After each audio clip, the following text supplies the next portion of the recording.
What's up, everyone? Welcome to the 481st episode of the Pokemon Podcast. It's super effective. I'm your host, SBJ. With me is Will. I am very angry, Greg.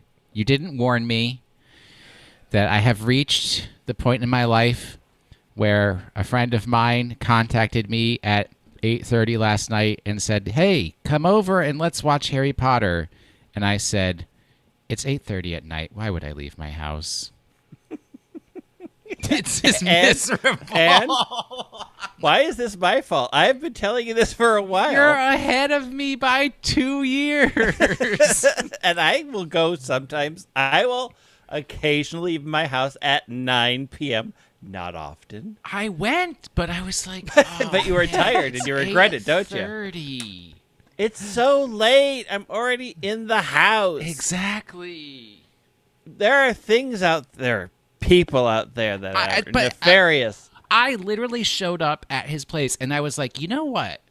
There was a time in my life where if I was at the club at 11, I was there too early because nothing good happens until midnight. No. Look, we all know that all the things that happen at midnight are no longer for us. Wow, speak for yourself, sir. I mean, Greg here. Hi, I'm here. I got nothing. I got water. Look, Will came at me early for a thing that I've mentioned a lot. I have talked about growing older. Look, you make plans at 8:30. Those plans can happen after midnight, but it has to be well planned before 8:30, or I'm not leaving. Steve's like, we're going to hang out and watch Twitch. I'm like, when? 2 a.m.? I'm dead to you at that point. You're like, come over to my place. It's 3 a.m. and I got nothing to do, and I am laying between two dogs next to my husband, blissfully not aware of your needs. Well, we'll have the G Fuel fridge. We'll just slam some G Fuel and, go all night. I do not consume caffeine after 11 a.m. You cannot do that anymore. We cannot consume caffeine that late. Okay. We got a lot to cover this episode. We do? Yes. What? Yes. That's There's true. no All Pokemon Go stuff. There was Mammoth a Wine came out and everybody hates it. Yep. 2 hours of Pokemon Masters. Pokemon Masters has got there was a good. new Arceus trailer, and there was a new Diamond Pearl trailer. True. And we all know that if they show us 45 seconds of footage, we can talk about that for 45 minutes. True. See? We got stuff to talk about. But we got to start off with the controversial thing. The controversy. The issue. The thing that'll get Greg out of his chair. Is it the Sizor issue? No, we're saving that for the... I thought that's the only controversy I've seen. So getting into news here. This is off MSN.com. What? Wow. What are you doing to me? It's like you reached in the trash bin past AOL.com to get to MSN.com. Look, I just wanted to read MSN.com. Obviously. There was plenty of articles that all said the same thing. This is off MSN.com. Alolan Ninetales new Pokemon UNITE Hollowware skin costs $40. The Pokemon UNITE launched a new Sacred-style Hollowware for Alolan Ninetales yesterday. It is the most expensive item they've released so far. In the Zerko trading shop, it lists the new cosmetic item as 2,499 Aeos gems, which translates roughly to $40. The official Pokemon UNITE Twitter account posted in celebration of the skin's launch yesterday, which promoted fans to push back with the criticism of the Hollowware pricing, pleading with it to a lower cost. The UNITE team has not responded. Then MSN goes on to explain what Hollowware is. Barring bonus gems one may receive as part of the Pokemon UNITE's first-time purchase promotion, the most cost-effective way of scrounging up enough gems for the Ninetales skin is to pay $39.99 for a total of 2,740 Aeos gems, even if you only wish to spend 2,499. And that's the article explains UNITE for the MSN reader who might not know what UNITE is, but we don't have to read that stuff. Whew, here. It's a skin.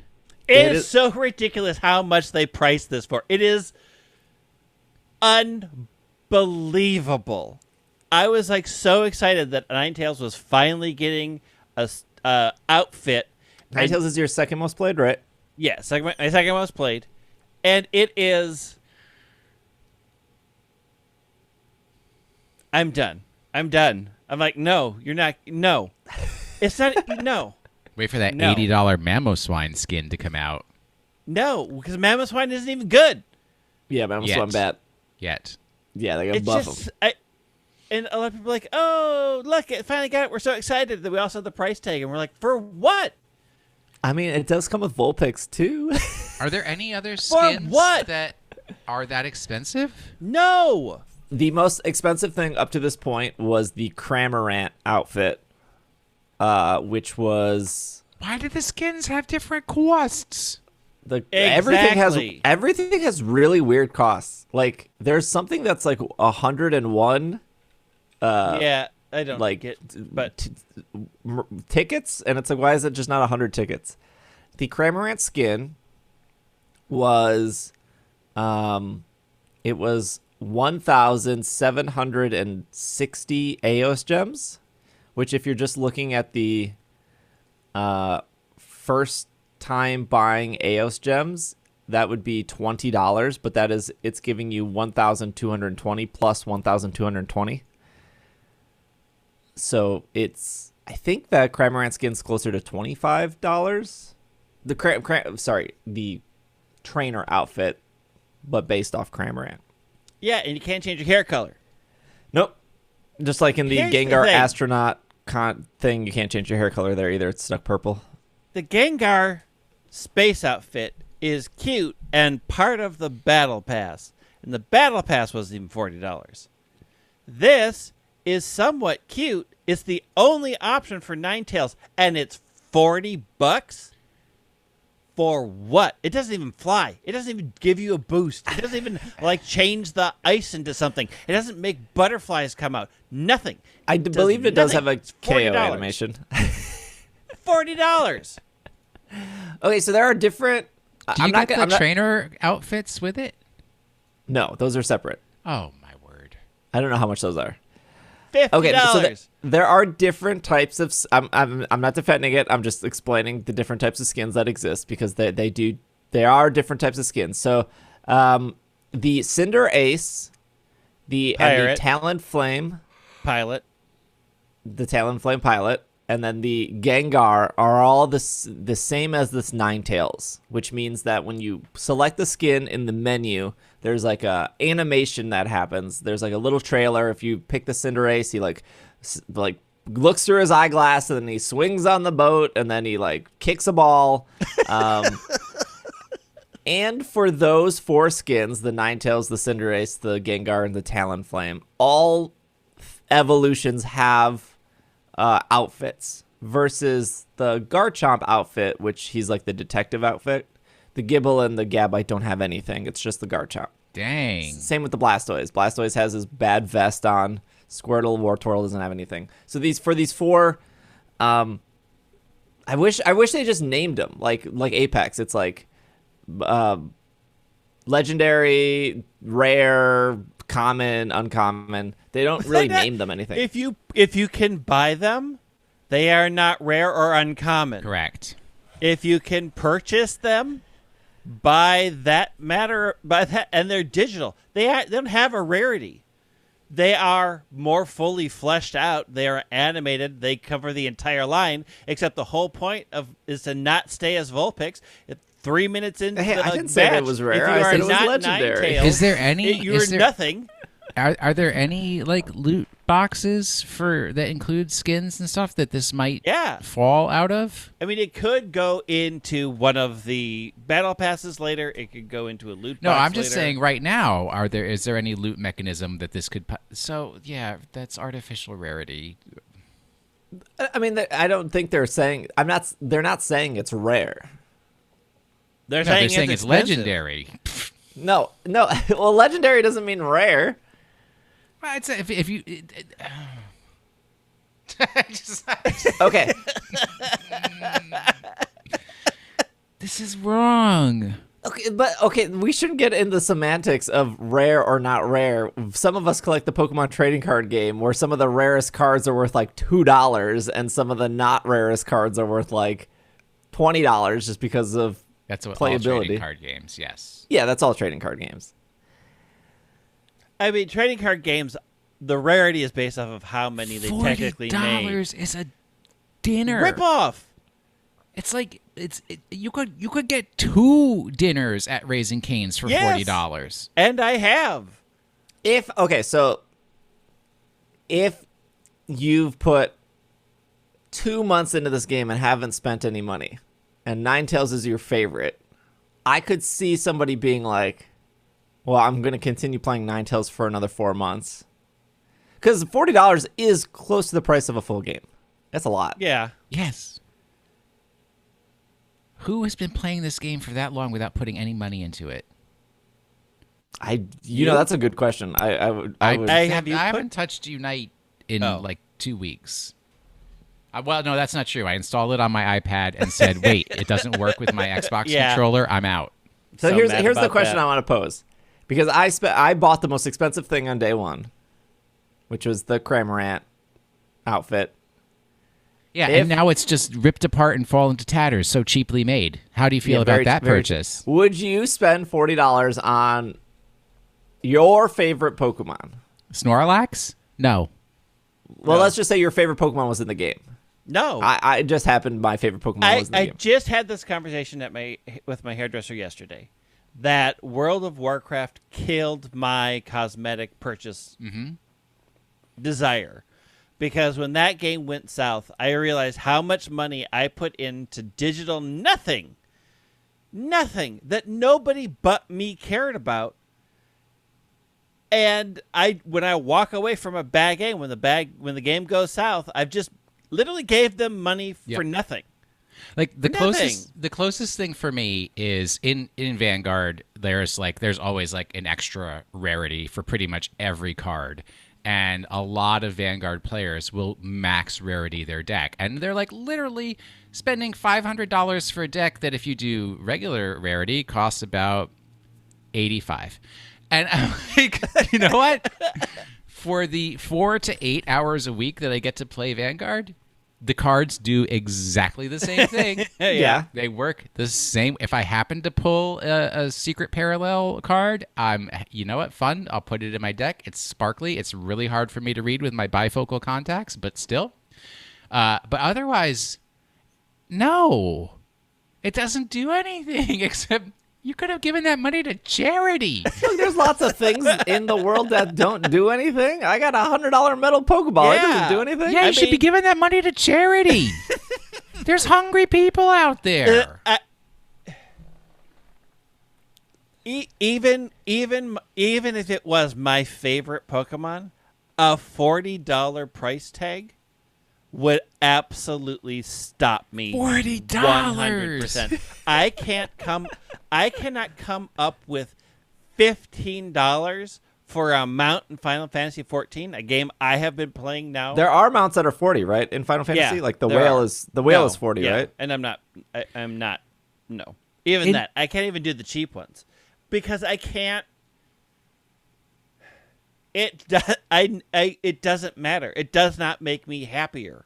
It does not make me think I'm enjoying this character more because it's dressed differently, and it makes me feel even worse because I spent way too much money on it in comparison to everything else in that game.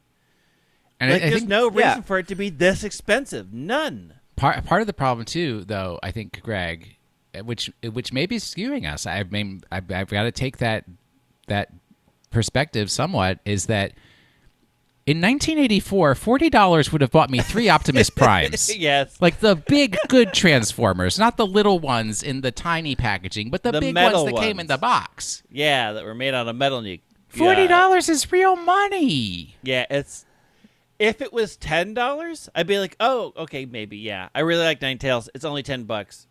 There you go. Sure. That's a price point for digital okay, content that does 20, nothing. 20 is like, 40 is a Heck no. You've got to be kidding me. See, I have an Alolan Bullpix right there in my room. I'm familiar. That was also a doing birthday nothing. present. I got it as a gift. Look, if Yes. somebody gifted me $40, Now the conversation. Okay. That's on them for making poor life choices. So I have been playing Apex Legends for 2 years. And the thing about Apex Legends is their best skins are $20 for a character. And they don't really do that much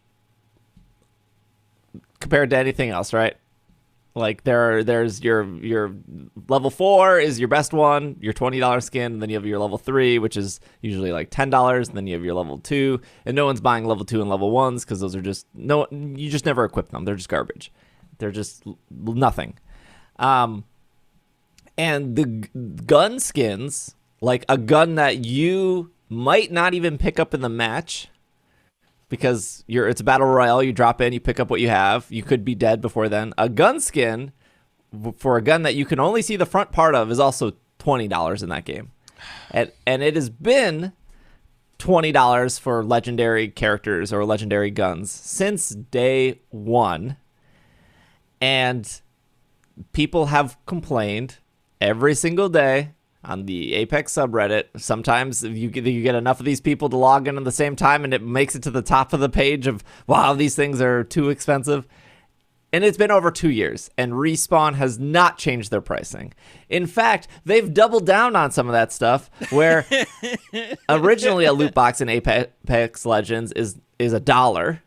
And they do these celebration loot boxes, which are $7. And they still give you 3 pulls. And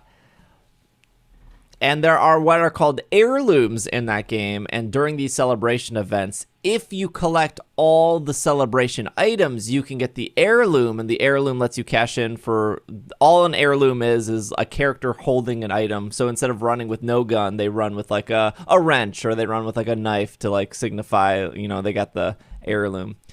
So let's say they released an heirloom for Bangalore. They did this. Let's say your favorite character is Bangalore. In order to get the Bangalore heirloom, you either have to get it out of a loot box, or if you complete the celebration event, you can then cash in to get Bangalore's item.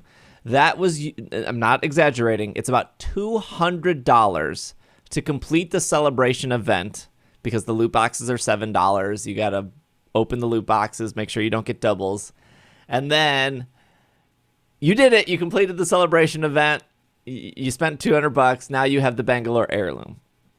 So to me, I'm not defending the $40 in Pokemon Unite. I am saying that I am sure there are other games out there besides Apex Legends that are worse, but Apex Legends is very bad. It's been around for 2 years. They haven't changed their pricing. I don't see the complaints of Ninetales getting changed. I think this is kind of the way it is, and it sucks. Yeah. But I already know people who bought it. Like I do too. The difference is that Unite is new and Apex is old, and the people who have been playing Apex it's just like they're used to it by now. But for Unite, since it's new, it's like we are shocked. I mean, I would look at the Apex thing and be like, no. Yeah, I mean, but I've been playing Apex for 2 years, and my favorite character, Crypto, he doesn't have an heirloom yet. And they will probably do a celebration event for Crypto. Well, let me know, because that will be your birthday present. Mm-hmm. And Crypto, so it's like I have put in 2 years of Apex Legends, I have put $50 in. Besides battle passes, I bought the battle pass every 3 months. So the battle pass every 3 months is what, like $10? But for like loot boxes / celebration events, I've only put $50 in, only. And when I put the $50 in, I didn't feel good. There was nothing out of the $50 where I was like, yep, this was worth it. All right, so to all of our economists that are listening to this program, alert, late stage capitalism, we're here. You were looking for the signs. The signs have appeared. People are throwing been here for a while. money at nothing. I met a guy at TwitchCon. This was the TwitchCon I went to Greg with. TwitchCon. Because I had a hustle to that Twitch party, and Greg was doing D&D stuff. But for some reason, we were talking about Apex Legends, and the guy I was standing next to, he said he has purchased every single skin in Apex Legends up to that point. And I want to remind you that skins are $20 for characters and guns, and most guns and skins have like 5+ different variations. Where do you get this money? Was he proud? He was very proud that he owned everything. But I had that mentality. I'm bankrupt over medical bills, and some dude spending $5,000 on. You can't say you had that mentality with Destiny, because with Destiny it wasn't pay. You didn't. But Destiny, it was in Destiny 1. Except for those stupid things. Oh my God. In Destiny 1, they introduced, because Destiny 1 was like 4 years long, I think, 3 or 4 years long, and then after like 2 years they introduced emotes. And like emotes were anywhere between like what, $3 to like $15, but it was there wasn't that many $15 ones. And I wanted to have all of them because they were cheap enough where they would do like maybe 10 new emotes every couple months, and you'd get a couple for free, right? They would drop randomly or whatever, or you did some event and you would get one. That I would be like, well, it's only like $20 to get the last 4 I'm missing. And so I got all the emotes in Destiny. I had every single dance emote, and Destiny was my most played game, and Destiny had the promise of this was going to be a 10-year game, and Destiny 2 was coming, and the huge thing was nothing transferred from Destiny 1 to Destiny 2. You had to start all over. And that turned me off, and I think that's what turned me off from like Apex and Destiny 2 of buying cosmetics. I've purchased maybe 4 cosmetics in Destiny 2. And I think most of them were like on discount because they'll have like sales. But the argument is like, well, if these skins weren't $20 in Apex, if they were 10, I'd be more likely to buy it. But why is that an argument? An argument for what? But Making clearly, a better price point? But clearly, Respawn, if they weren't making money at $20 a skin, they would have changed it. They're clearly it's been 2 years. It's working. Whatever they're doing is working. So I think the other part of the problem too, Greg, is when you and I were growing up, we were like, when I turn 18, I'm getting out of this house and I'm going to go live in my own life on my own. And folks today are like, I'm 40 years old and living in my parents' basement, and that's just fine because I've got all these skins. I have all the Apex skins.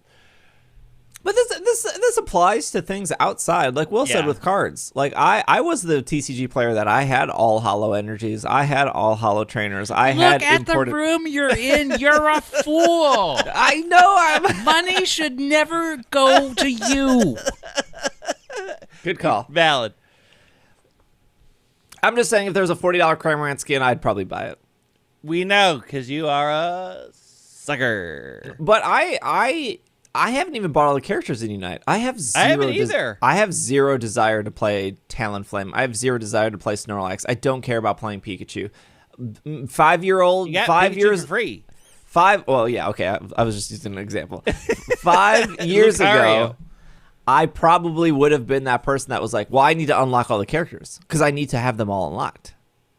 But but in the reality, I'm never going to play Lucario. Yeah, so they can sit there? Yeah, right. Like, I don't even have... I was such in a completionist mindset however many years ago that I felt that I needed to own everything. And I think it was mostly Destiny 1 that knocked me out of that. Yeah, I mean, World of Warcraft killed that for me. Because I bought every collector's edition. I bought all of the things. And, like, why? Why did I give them this money? Why? So I could get a statue that is literally clogging in my house that I'm like, I need to get rid of this. It is so meaningless to me at this point. It is such a temporary fix for all of the other problems that I'm ignoring. Retail therapy is a bad thing. I am a very big retail therapy person. Like, there's a new Dungeons and Dragons book out that I got for free. I got the digital version for free. And I'm still thinking, do I want the alt cover? So it can literally sit back there and I will never look at the alt cover? Never. It will sit. I don't even have the covers out. It's all the spines. Yeah, I've given up this collector's lifestyle because it hurts. But also, there's all sorts of stuff in boxes in my house, and I'm like, why? And if Unite goes away, I lose it for $40. Yeah, for my second character.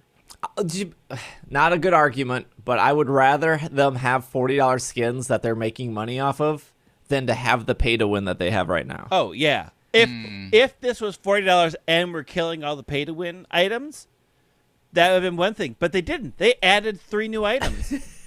They gave you things like a hair, but also here's 3 new items that FYI nobody knows how to use yet.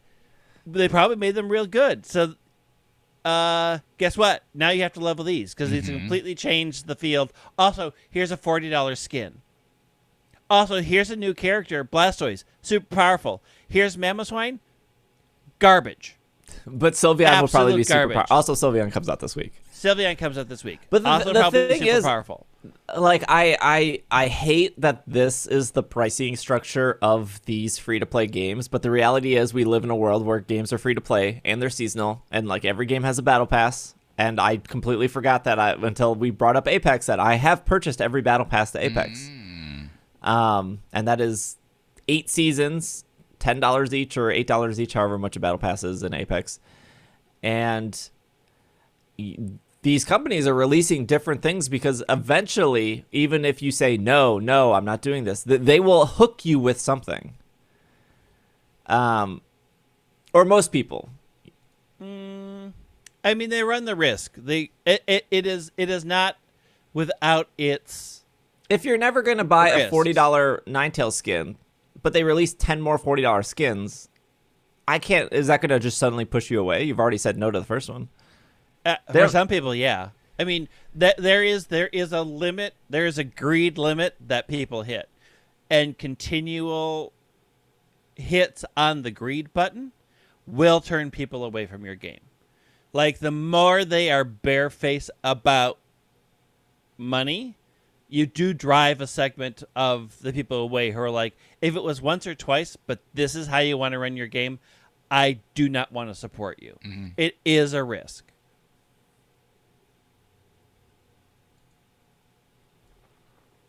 Bring your spookiest Pokemon to the Spooky Cup competition. This is off Pokemon.com. Just in time for Halloween, Pokemon Sword and Shield in-game competition in which only the spookiest Pokemon can participate. The aptly named Spooky Cup has trainers partaking in a double battle with the scariest Pokemon partners. As an added twist, only the final evolution forms of the Pokemon can battle. For example, you can have Crobat on your team, but no Zubat or Golbat. I think they literally only reason this rule exists is so people can't use Dusclops. Yeah. Because Dusclops is significantly better than Dusknoir.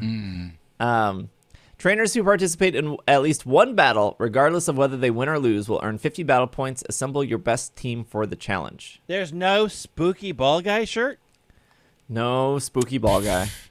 Do you want the a list? spooky ball. Do we want to turn this into a list podcast? Do you want to hear the spooky Pokemon? Yes, please. No. Vileplume, Tentacruel, Gengar, Marowak, Weezing, Mr. Mime, Pinsir, Ditto, Omanite, Omastar, sorry, no pre-evolutions, Kabutops, those two are very spooky, right? Aerodactyl, Noctowl, okay, Noctowl is spooky because, you know, owls, they sit on the tree and then you're like, whoa, an owl! I love owls. Owls are sweet. Crobat, Espeon, Umbreon, Wobbuffet, Shiftry, Shedinja, Exploud, Sableye, Mawile, Sharpedo, Lunatone, Crawdaunt, Baltoy. Wait a minute. Yeah. Wait, hold up a sec. Baltoy Claydol? I think we have an error here on We have an error. Pokemon.com. Absol, very spooky. Glalie, Driftbloom, Stuntank, Spiritomb, Drapion, Toxicroak, Abomasnow, Weavile, Tangrowth, Electivire, Magmortar. Okay. What's spooky about Tangrowth, Nothing. Electivire, and Magmortar? Nothing. I mean, Tangrowth is all like. It's all, all it is spooked out right now. all tentacles and all fear. Anything tentacle is spooky. Yes. Dusknoir, Frostlass, Rotom, Liepard, Gigalith. Because it's a ghost thing. Gigalith is a rock. Gigalith is a rock. It's a ghost rock. It's not even got a ghost in it. Swoobat. Something's got to be animated in that rock. Scolipede. Basculin. I could see Basculegion. Basculin? Well, It's look, just- they it's haven't just died a a million fish. times yet. Wait, okay, we don't have Basculegion yet. Crocodile. Release it early. Crocodiles, Sigilif, Cophagrigus, Garbodor, Zoroark, Gothitelle, Jellicent, Galvantula, Beum, Chandelure, Golurk, Bisharp. Well, there's a lot of Gen 5 here. Mandibuzz, Hydreigon, Volcarona, Pangoro, Meowstic, Aegislash, Slurpuff, Malamar, Trevenant, Gourgeist, Noivern, Decidueye, Incineroar, Lycanroc, Toxapex, Araquanid, Shiinotic, Salazzle, Beware. Oh, okay. I don't think so, but I mean, it can hug you to death, so. It's Golisopod, like, what is it? Five Nights at Freddy's? Yeah, Five Nights at Freddy's. Palossand, Silvally, Mimikyu, Delmise, Nihilego, Xurkitree, Guzzlord. They messed up again. Poiple and Naganadel, so just Yeah. Naganadel. Blacephalon, Corviknight, Orbeetle, Thievul, Colossal. I actually hate that Colossal is here because one, Colossal is not spooky. Also, No. Colossal is already like dominant in a lot of things I that think have all happened. rock types are spooky, so you're wrong. Rocks Set shouldn't this- be moving around like that. Sentai Scorch. Wait a minute. We said Mr. Mime earlier, but Yeah. Mr. Rhyme is on this list. Yeah. Oh. Graplock, Poltegeist, Hatterene, Grimmsnarl, Obstagoon, Cursula, Runeriget. I guess that's technically split. Dracovish, Wait, hold up. Dracovish is allowed, but the other three are not. They are not, because they're not That's the spooky enough. one. Dragapult and Spectrier. What do we assume about Dracovish that makes Dracovish spookier than the others? I'm very upset about Because this it's got cup. the big head. But there's another one that has the big head. It's just upside down. Can you Dynamax? I mean, Arctovish has the big spooky head. Are we saying the chicken head is not spooky? No. You can have Crobat on your... Okay, hold on. As an added twist, only the final evolved forms of Pokemon can battle. For example, you can have Crobat on your team, but not Zubat or Golbat. Yeah, I don't... Okay, so no Poiple, no Mr. Mime. Well, I mean, Mr. Mime is technically... Oh, yeah, you're right. Because Galarian... Wait, Yeah. Because it has to be Galarian Mr. Mime. That Right, evolves for into Mr. Mime. Because But Mime Poiple- Jr. would be... Poiple is confusing Out. because Yeah. Baltoy out. is out. Yes. I don't know why Baltoy's on there. This is what happens when Janine's on vacation and not double checking people's work. Okay, but no Dynamax, right? It is double, which is cool. But I don't see anything It about doesn't saying say- no Dynamax or Why no Dynamax ban. Dynamax? I want a Dynamax. I want a Dynamax too. I mean, I would assume it's Dynamax. Why wouldn't it be? I don't know. It doesn't say it's not. It doesn't say that it Dynamaxing is. is spooky. Yeah, I'm glad they're doing this. I'm glad they're doing the spooky. I'm glad they do like fun, limited Pokedex. With wild choices for their Pokemon, apparently. Yeah, something. All right, some more Sword and Shield news. We'll take a break, though, after this. Is Shiny Zacian and Shiny Zamazenta distribution announced for Japan. This is off NintendoSoup.com. The Pokemon Company announced... Get out of here, Papa Bad. The Pokemon Company announced a distribution for Shiny Zacian and Shiny Zamazenta to celebrate the release of Pokemon Brilliant Diamond and Shining Pearl. This news comes after a similar event confirmed for South Korea. Players who visit certain video game stores and show off their Switch home menu with Pokemon Sword and Shield. Okay. Not even American, Japanese employees and American employees and whatever any employee around the world do not care enough to look at your Switch to hand you a piece of paper. You'll get a code to redeem Shiny Zacian in Shield, Shiny Zamazenta in Sword. Distribution will begin October 22nd. There is always that one employee who's gunning to be a manager who is going to No. check. No. Yeah. They don't even have to be gunning to be a manager. It's just like This is the only power that they have in the world, and they are going to They are use going to it. wield it with an iron fist. So if you get that person, they have a day off. Come back, look through the window, see if they're there. If not, go on in. I guarantee you the other employers are sick of that person and are like, yeah, just take like 50 of them. Here's like 30 codes. Don't come back. Just don't come back. This is coming to America. No guarantees. There's no way it doesn't. Okay, No guarantees. We got shiny. There are plenty of distributions that have been everywhere else in the world except for the United States. When we got Sword and Shield, they gave us shiny Lunala, shiny Solgaleo, although they did tie it to the Cosmic Eclipse TCG expansion, which wasn't exactly lined up, but pretty close. And then when Let's Go came out, we got another shiny legend thing. I don't remember which one that was, though. It was so memorable. Yeah. I don't see why they don't just do this around the same time. It's good advertising. Play your old game. There's a new game coming out. Get your shinies. Move on. Do I have to go to a GameStop? Yes. We can only hope no. I know of a secret GameStop. It has no inventory, but it also has no people. Ooh, the Spooky Cup. I want to go to the Spooky GameStop. There's probably a Noctowl inside it. Did you say the Spooky Cub? I will give you the address of the Spooky Cub because it's the one I go to. I know about the Spooky Cubs. I'm into that too. Okay, let's take a break. We got some Diamond and Pearl and Legend stuff, so we will be right back.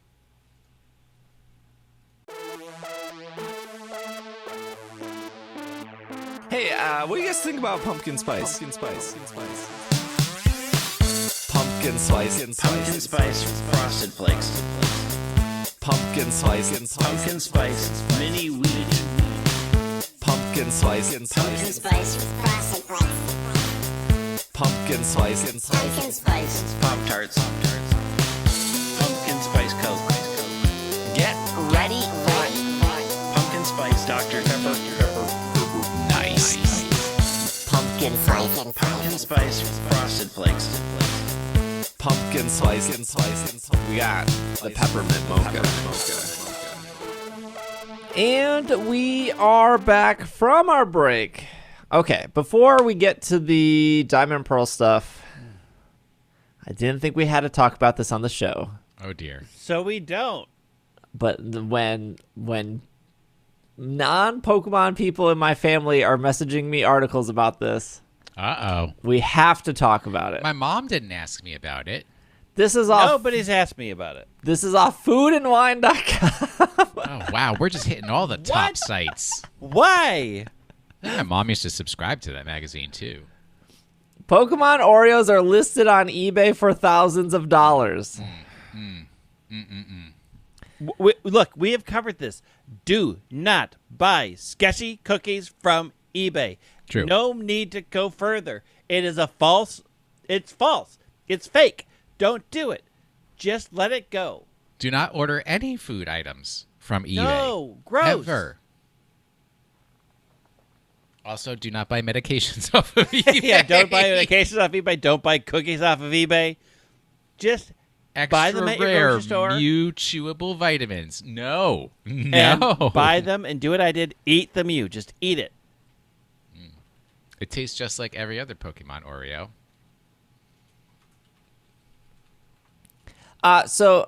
Somewhat of a very clickbaity title here. I'm going to skip most of the article. They talk about Doritos and Cheetos selling for quite a bit of money. Then they talk about how Oreo just launched this cookie with Pokemon. They talk about how there's 16 Pokemon cookies. Then we get to the actual meat and potatoes of the article, and which is the last paragraph here. It says, a search for a Pokemon Mew Oreo on eBay reveals that cookies have been posted on the site for as high as $25,000.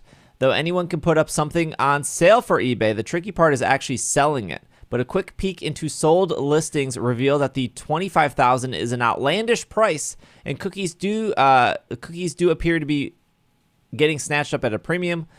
Even one has been listed to sold for $15,100. Although I'm a bit skeptical, the author of this article, that particular one was on the up and up. Plenty of other cookies sell for about $1 to $10, which seems more accurate price of the representation. And then that's pretty much the article. So even quick, I am on eBay right now. Uh-huh. There is a super deal. Pokemon Mew Oreo Rare plus the Ancient Mew card. Oh, What? Current bid is 99 cents. You have 6 days Snatch from it the up. time of this recording 6 to days. get Is there a your buy it now? future set. No, it's going to why be a would they do bidding war because everybody knows that Ancient Mew plus the Oreo is the key to unlocking Mewtwo in the real world. It's like that. It's like Yeah. that. Look, Mike Promrans, writer of Food and Wine, I understand. I don't agree with, but I understand you had to write a convincing enough title for somebody to click your article. I get it. I feel for Here's you. the thing. He didn't write it. Mike had to write the bulk of the thing, and they gave it to somebody else. It's like, here's the thing. How do Give we us get a people- punchy headline. How do we and get people to somebody click on wrote that this? punchy headline. But I do Mike have just was given an assignment by the editor saying, look, Pokemon's hot right now. Oreos did a thing. Come up with an angle. You have 3 hours. Go. Pokemon's hot right now.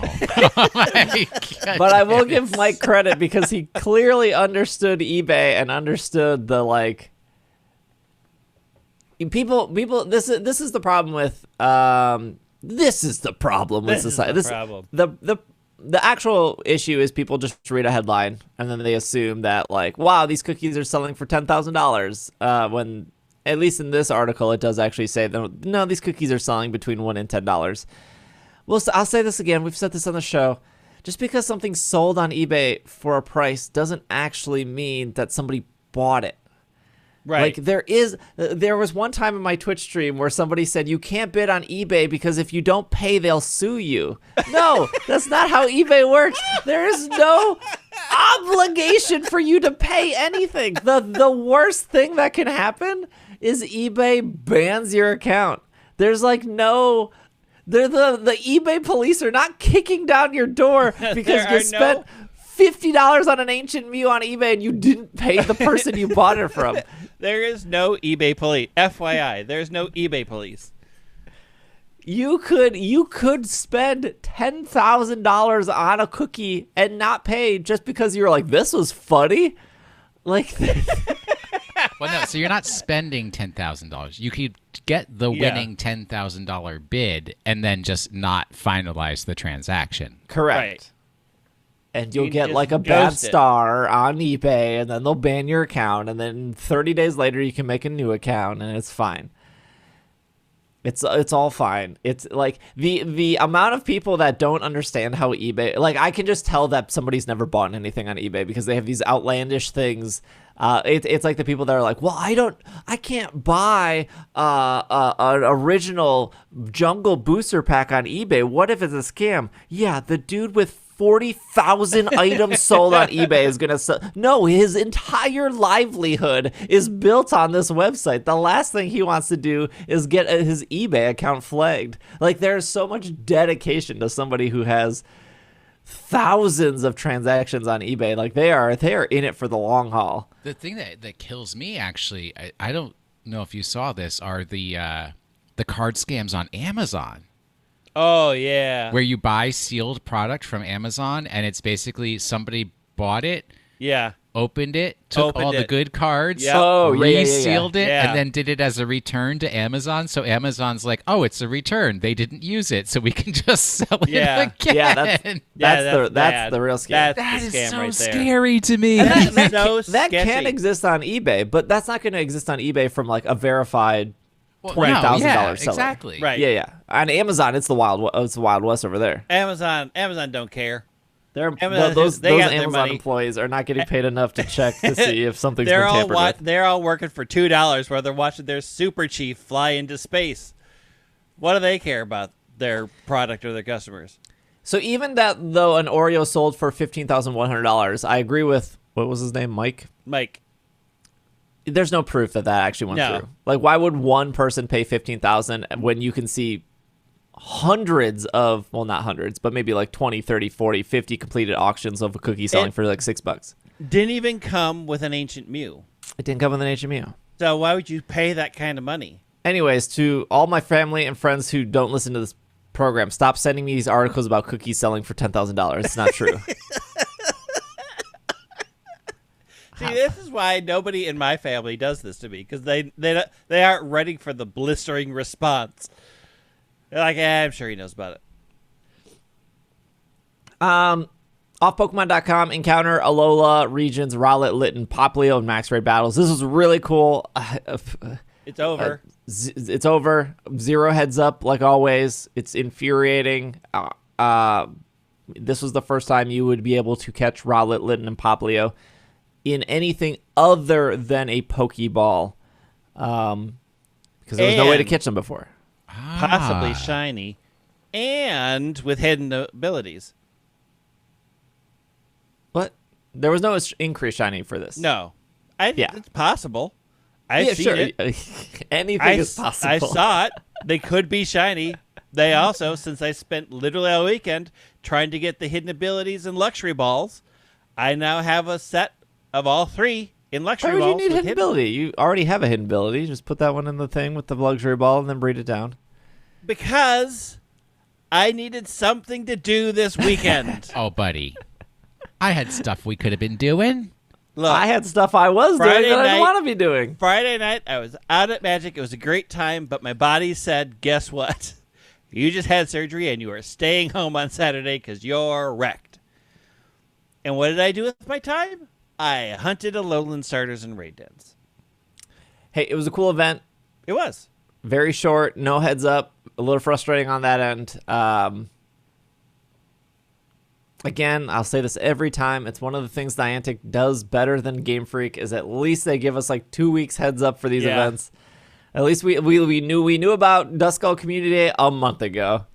Like, you can plan, take off, move some stuff around. It's just events should be on. Like, let me know about this event. I would like to plan for your event. I would like to set some time up to participate in your video game. Not everyone can just drop everything and go catch a million Poplios. That's what you get for having a life. How dare. Okay. So there were 2 new trailers that were dropped. One for Brilliant Diamond, Shining Pearl. One for Legends of Arceus. Oddly enough, these seemed like they could have both been included in the Nintendo Direct and True. did not, because they were not any. They're not really that exciting of trailers. Speak for yourself. I was very excited. The Legends mean- Arceus stuff looks fantastic. Okay, Yeah. well, let's start there. So they showed off a couple things here. Let's see. We'll just go through the press release. The Pokemon Legends Arceus brings players to the vast Hisui region. This is the Sinnoh region as it existed in the past, long before familiar towns and cityscapes of Diamond and Pearl were established. Rich in nature and with Mount Coronet towering at its heart, this is Sinnoh unlike anything players have ever experienced before, and they will embark on a journey to complete the region's first Pokedex.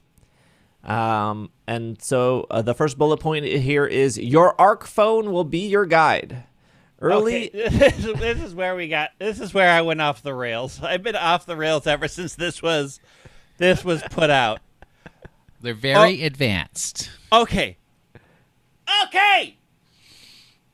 What time in the past are we if we have a cell phone? I will admit, as a person who works in the cell phone industry, cell phones existed long before people thought they did. Mm-hmm. But that was still 1946, not 18-something, as they suggest this series is set in.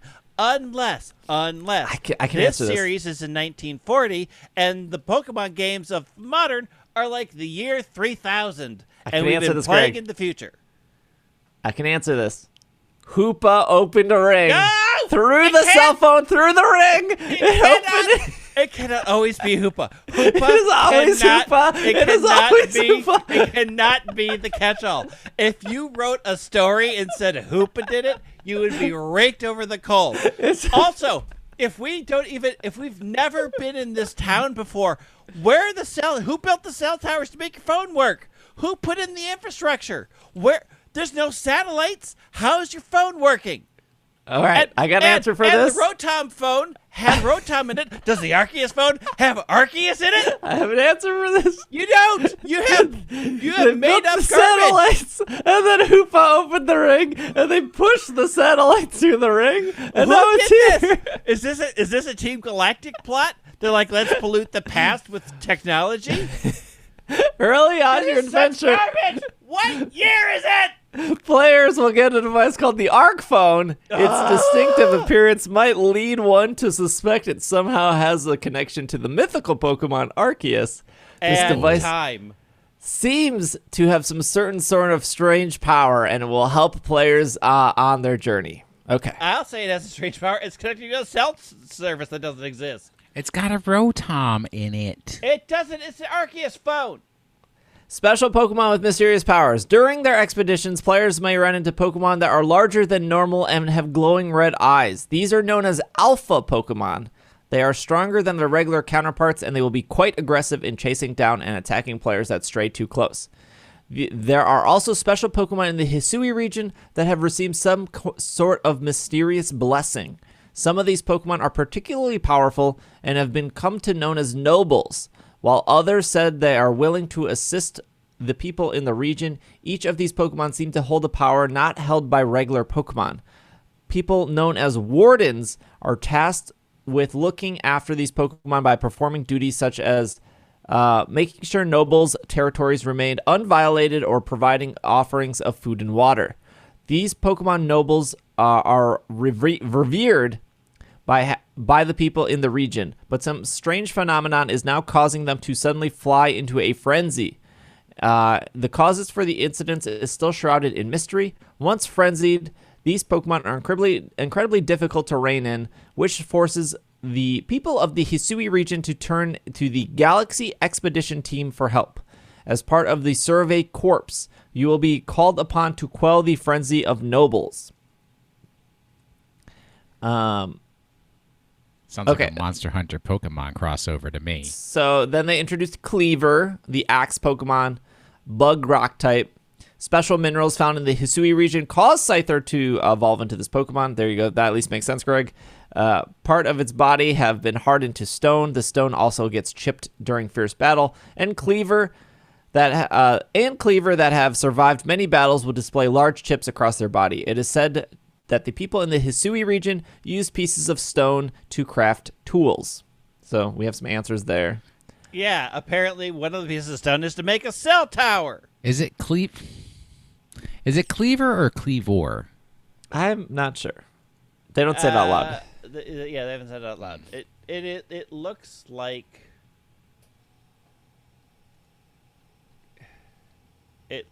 Cleavor because of the O, because it's not an E.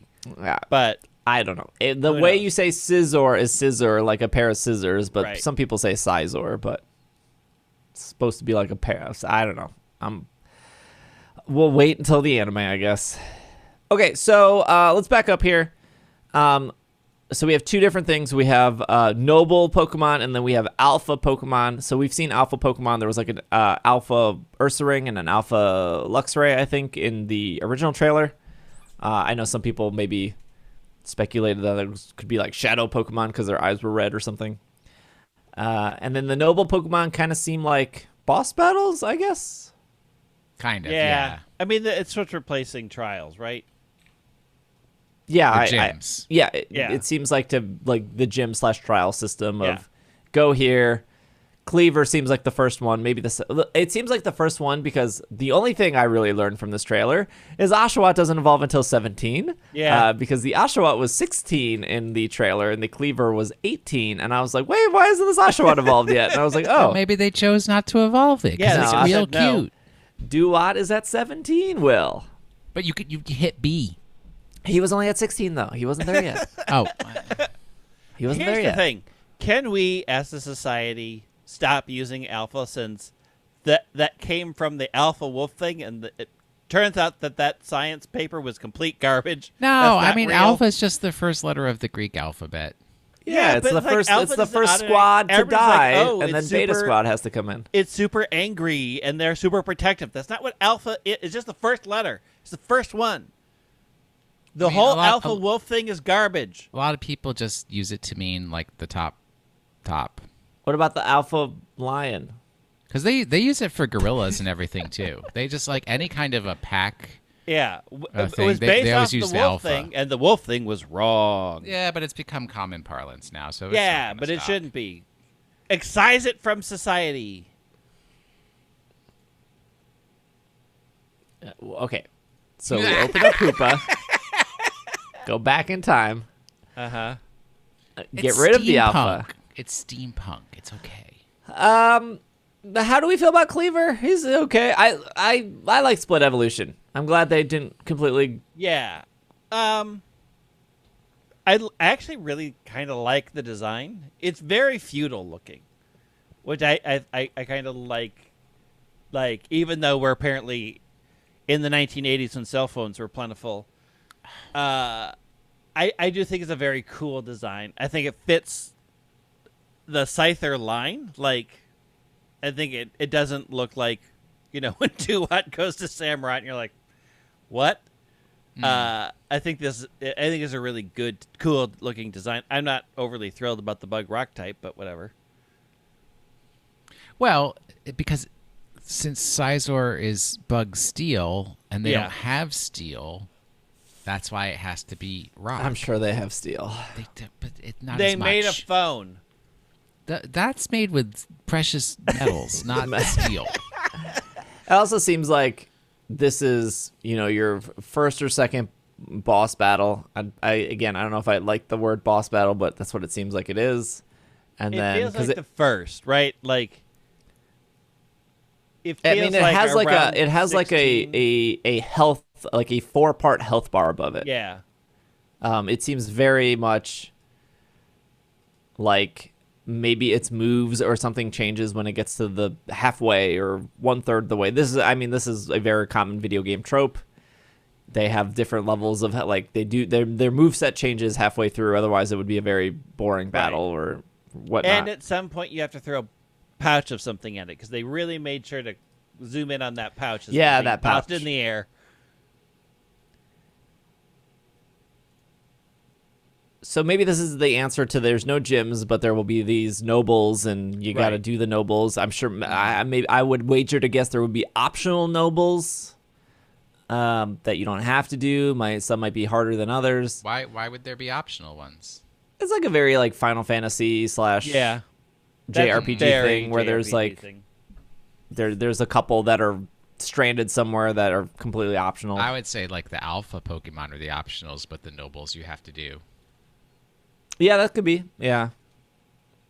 Okay, so getting on to the second part. Race across sprawling, untamed landscapes with riding Pokemon. During their adventures, players will receive the celestial flute. I don't know how to say that word. This mysterious instrument that has been passed down from generation to generation of Hisui people. Play the flute anywhere to summon a special Pokemon that lets you ride them. Riding these Pokemon will allow players to move faster on land, or across body of waters, or soar through the skies. Weirdeer has powerful, sturdy legs. Riding upon will allow players to gallop through the land at great speed and jump over obstacles. Basculegion will allow players to be on its back, traveling across body of waters, also able to launch himself out of the water, letting players leap effortlessly over obstacles. And Hisuian Bravery lets players fly through the sky From up in the air, players will also get a good look at the lands and what Pokemon live down below and what items can be found. So I think the only takeaway through this was that the trainer character threw a Pokeball off of the Basculegion, which and was kind of cool. It just wrecked that octopus right in the face. I'm going to guess you could probably do that off Weird Deer and Bravery too, but they didn't show it. I would imagine, yes. And then the Maybe last not part... the flying one. Yeah, maybe. The last part is players can prepare for survey work at Jubilife Village. There's a hairdresser and a clothier and hairdresser. Players can mix up outfits and hairstyles at the clothier or the hairdresser to choose their looks. That was really cool. The photography studio, players can take pictures alongside their Pokemon at the photography studio. Hoopa must have threw a camera and a cell phone through at the same time. Look, it's just wild. It's just that they don't even care. The general store and crafts, if players used up their items on a previous excursion, they can replenish their supplies at a general store. They can also use in-game currency to buy new crafting recipes and materials from the craftwork. And then the pastures. The pastures are where... Craftworks. Yeah. The pastures are where players can leave Pokemon that they have been caught. Many Pokemon that will need to be caught for the Pokedex, but only 6 Pokemon can be taken along in the party. Players can choose which are the right Pokemon for each mission before heading out on surveys. At any of the various Pokemon camps, players can change which Pokemon they have in their party or send the Pokemon to the pastures. I think the pastures is just your PC, right? Yeah. Couldn't figure out PC technology, but they got a cell cell phone and a photo studio, and also the wardens are clearly descendants or ancestors of various people in the future. Yeah, so one of them, the Beyblade kid, Beyblade Energy kid, he has Clay's. He has Clay's hat. Leon has Clay's hat. Mai has Marley's hair. Marley. Oh, the one with the Arcanine. Yeah. Pokemon Masters Marley. Yeah, Pokemon Masters Marley. The only game she's really known for because you get 1 million of her. Arzu? Arzu has Mars's hair.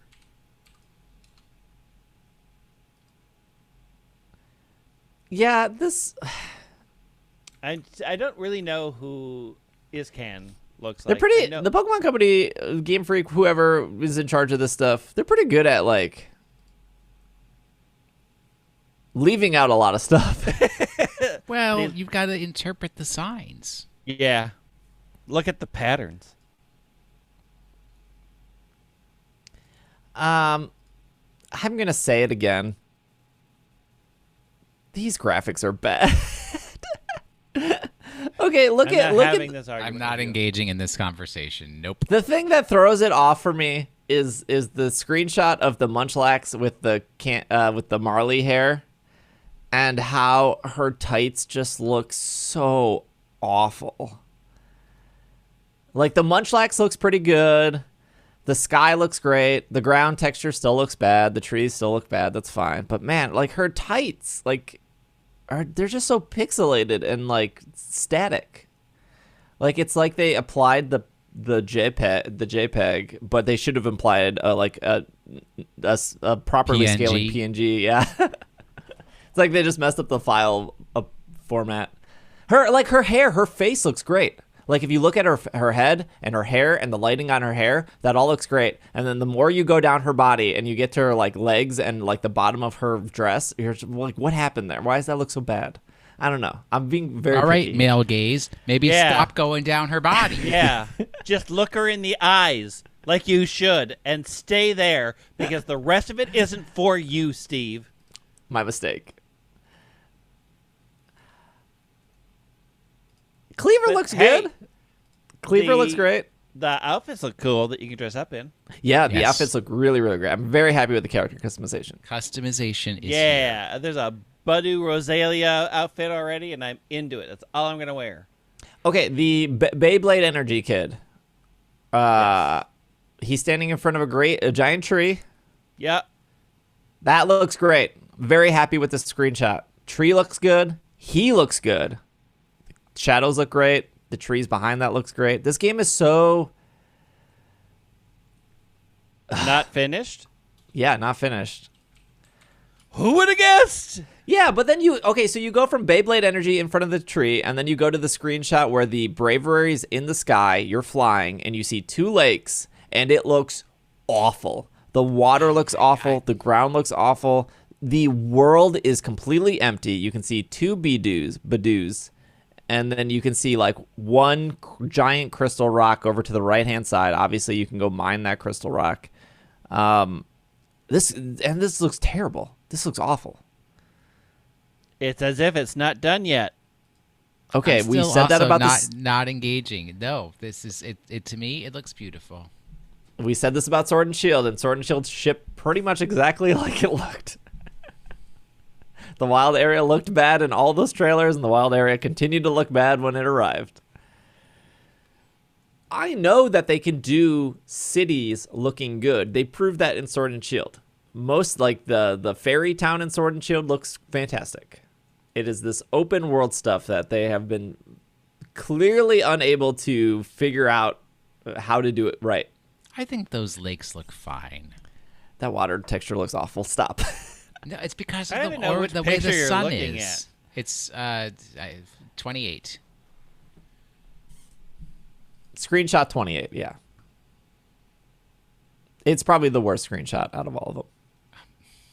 But it's not that bad. It I still looks see. good. Yeah, screenshot 3 looks Screenshot great. 28 is Werder jumping over water, right? No, 28 is Bravery. 26 is, oh wait. 24 is Weird Deer over water. Oh, that one's bad too. That water's bad too. What are we looking at? See, 28? No. Braviary flying over the thing is 32. You are on some other location. I linked it. The Electivire looks good at 33. Lightning effect in 33 looks good.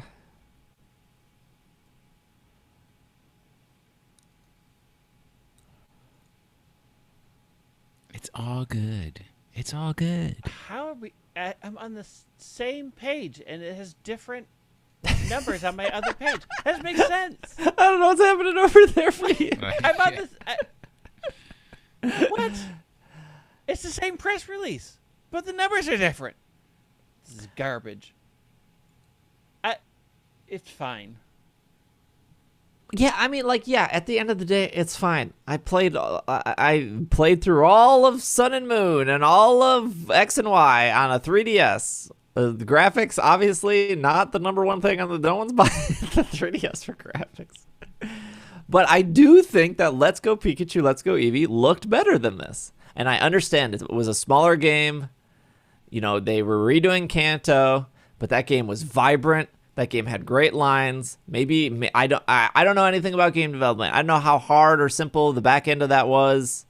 And I know that there's like an art style they're trying to do with the paintbrushes and the like olden Japan ways. Yes, I it's get that there's a less detailed, more of a just pure color experience. Why are we skipping over what's in the bag? What? Oh yeah, I don't know Why what's is in the there a bag. giant pail of bags, and why do you need to whip the bag at Pokemon? Because it Maybe helps the to Pokemon, sedate like- them. cornhole or something. No, it's Nobody Pokenip. likes het bag. It's like Oh, excuse catnip me? for Pokemon. Pokenip. Oh, probably.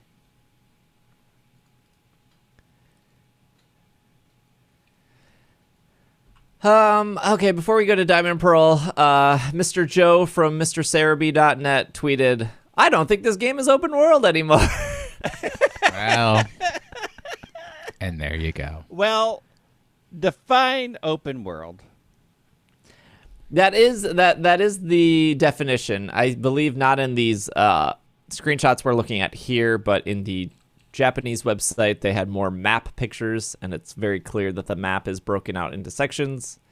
And I remember this is going to come off as like I told you so moment, and it's not really. I don't ever want to be the I told you so person. What are you shaking your head? Have you met yourself? No, it's not really that. It's the fact that the people that are going to be upset are the people that had these grand expectations. And it was like, hey, maybe don't have those grand expectations. And they were like, nope, open world. And they're like running with it. And they're the ones that are going to be yelling at me that like, they're so upset that like what did I do? I just said, hey, they didn't use the words open world anytime during the press release. So when they originally showed this trailer, and I was like, they didn't use the word open world, right? We've had this conversation. I went to the press release. They didn't use the word open world. I went to the Japanese press release. They didn't use the word open world. But if you read Twitter, if you read Reddit, if you talked to anyone who watched this trailer, they would have been like, wow, that open world Pokemon game looks good. And I'm thinking, and I'm still thinking, there's not a single video game in history that if they were an open world video game, they would tell you. Yes. That I cannot think of a single open world video game that didn't pound it into your head that they were open world. And they never did this. And it was like, okay, maybe they're not doing it for the first press release. They didn't do it for the second press release. I don't know if this is number 4 or something like that. Like if it's an open world video game, they hit you over the head that it's open world. It is literally a selling point to a video game. Although I will say I don't think every open world video game needs to be open world because there are some bad ones out there. And one of I can't remember who it was, somebody from our Slack community went into Joe's stream. Joe was streaming like Dynamax Adventure. It was like the week after Arceus was shown. And I can't remember who it was. They'll comment on the podcast, I'm sure, in Slack. But they said, Joe, they said, hey, do you think that this game is open world? And Joe said, of course it is. And they said, well, they didn't say the word open world in the press release. And Joe stopped his Dynamax Adventure and said, yeah, they did. And he went to whatever, probably the website, and he Command F open world. And he was like, I'm not making this up. You go back to his stream, you can see it. And he goes, oh, I guess they didn't say the word open world. I thought they did. Well, it's pretty obvious it's open world. And then he like moved on with his stream. I totally get why people might have thought that this game was open world. But again, I look at the other logic of why didn't they say it? Like every open world game will hit you over the head with this. Mm-hmm. And if you believe and if you're excited that it's open world, and now we're getting to the point where it could still be open world. They haven't said, I guess. It could still be open world. They do say vast. Yeah. Vast. And what actually defines open world? Yeah. Like, again, this looks more like a Monster Hunter than a Breath of the Wild in terms of maps. If it's broken into segments, but you can go anywhere in those segments however you wish, does that suddenly not make it open world because it's broken into segments? I would define open world as I can go there no matter what. If I start the game, I mean, tutorial aside, there might be a tutorial that's like, hey, you got to get your sword before you leave. But if I see that mountain that's all the way over there, I can go to the mountain. In Fallout New Vegas, as soon as I get out of the thing, if I want to go all the way to Vegas, which is on the other end of the map, I can ignore every single task and I can get to Vegas to start gambling. I will probably die a million times because there's a bunch of monsters there, but I can make it to Vegas and I can ignore everything else. In Breath of the Wild, as soon as you get out of that tutorial, you can go straight to Ganondorf if you want. You can go straight to the desert if you want. I consider that open world. I don't consider Monster Hunter Stories 2 open world because I have to do a bunch of tasks on the first island, even though I can go anywhere on that island before I get to the second island. Before it unlocks the second island, yes. And I can't go to the third island without completing everything on the second island. But what do you call that then? Not open world? I mean, open area? Open. Yeah, an open area. So then the question is, does it become open, like, is Pokemon post-game open world? Because at that point you can travel anywhere in the region. Yeah, I mean, I think so. It's such a weird, like... Gate, yes. It's a weird gate. Just because things are locked behind gates doesn't sort of change what the gameplay is in those areas as they unlock. Like, a story progression, an RPG progression that's trying to tell a story tends to lock things behind so that you get the story out of the way. So it's so, like, again, I don't know if open world, it's so important that I be able to go to any area I want, whether or not I can complete anything in that area, or I will get murdered in that area for merely stepping foot in there. Is that more important? And I that's what has to make it open world. Like but like if you look at Heart Gold, Soul Silver, Gold and Silver, people liked that because there was an illusion of choice. Like, I can go to these. Illusion. Right, it is an illusion. And open worlds where you go get murdered because you're in an area you're not supposed to be in is also an illusion of choice because you're not having a good time. You're there might be some. Well, there's like 5 people out there that can do it, and they're having a great time. I've done this. We went from one city and ran across World of Warcraft to get a guild charter signed, literally dying and rezzing and dying and rezzing and dying to prove that we could do it. Was it fun? No.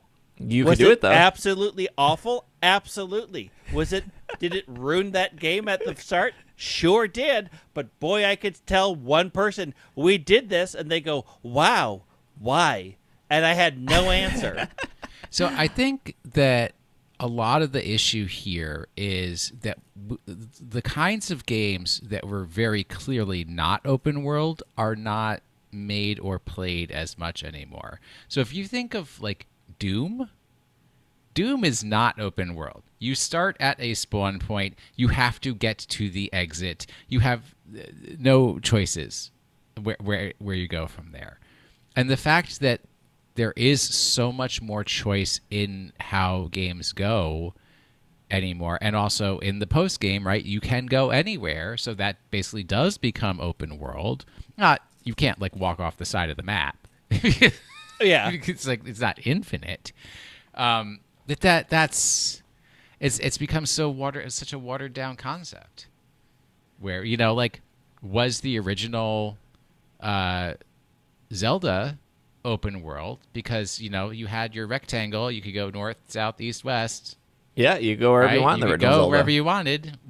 You could technically do the dungeons pretty much any order you wanted in the original Zelda, although they would be harder. There is required items, like you had to do certain things or you couldn't complete them. Yes. This should not come as a shock that Pokemon games are pretty linear. You start, you go to 8 gyms, you get to the 8 gyms, you go to the Elite Four, there's a little bit of post game. You could theoretically skip Erica's gym and go to Koga's gym before Erica and go to Sabrina, and as soon as you get Surf, you could go to Blaine, and then you could come back and go to Erica. Like, you could do a different order. And there is this want in the community, the Pokemon community, maybe the hardcore community, where this has been said for several years. I wish people want to do gyms in whatever order they want. I don't know if that suddenly makes these games more fun, or if suddenly that sells 1 million more copies because you could do Olympia before you could do Wolfric. Well, technically you could already do Olympia. You could do Wolfric before you could do Olympia, right? Like, I have played bad open world games. Like Final Fantasy 15, one of my favorite games, was open world. After 3 hours of being like, I walked over here and there's nothing to do over here. Why did I walk over here? I have to walk back now. There's no, I literally have to walk my leather clothes with my leather boy band. We got to walk all the way back because I walked out here. I picked up an item that was 0.1% better than the item I already have. And now we got to hustle back. It was a waste of time. But you had the car. No, because the car can't go to off-road. I had to walk through some cactuses and up some mountains. It was bad. It was a better car, man. It was a bad experience. Yeah, you get the car that flies. At the end of Final Fantasy 15, you do get that flying car. I know. Then it comes to Final Fantasy 14 because I have it. I don't mind linear games. I've never really have cared that much that a Pokemon is like from start to finish. Here you go. And when Sword and Shield was coming out, there was that mistranslation where there would be 16 gyms instead of 8 gyms, and the internet lost their minds, or some people did. But I couldn't help but think, man, I want to be done with the Pokemon after 8 gyms. Like, what? Why do you want to do another 8 gyms? Like I'm sorry. We did that. It was gold and silver, and it was bad. Well, no, it's like I want to do 8 gyms and then be able to get to the. Why is the name of it the final four?